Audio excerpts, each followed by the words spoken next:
Shalom Bapak Ibu Saudara yang dikasihi oleh Tuhan Yesus Kristus. Tema Good News hari ini, The Gift of Peace atau damai. Kita akan membuka Alkitab kita di dalam Yesaya pasal 9 ayat yang kelima. Sebab seorang anak telah lahir untuk kita, seorang putra telah diberikan untuk kita. Lambang pemerintahan ada di atas baunya, dan namanya disebut orang penasehat ajaib, Allah yang perkasa, Bapa yang kekal, Raja damai. Kita berbicara tentang damai.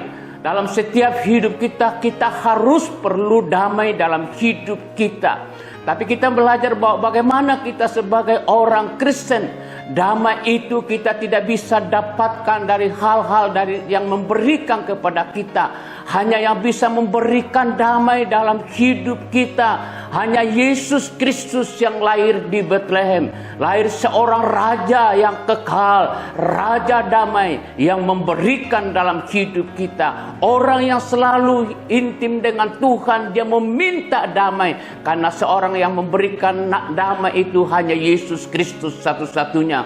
Dalam setiap hidup kita sebagai orang Kristen, kita perlu menghidupi damai. Dan damai itu membuat kita bersuka cita. Dan damai itu membuat kita lebih sungguh-sungguh mengiring Tuhan. Bahkan damai itu kita harus pakai yang menjadi kekuatan dalam hidup kita. Setiap persoalan, pergumulan dalam hidup kita, kalau kita memiliki damai atau sukacita dalam hidup kita, kita bisa keluar menjadi sebagai orang pemenang. Dan berbicara tentang kasih Kristus yang mengalir dalam hidup kita. Kasih itu berbicara tentang bagaimana Allah mengasihi kita bagi setiap orang yang mempercaya kepada Kristus.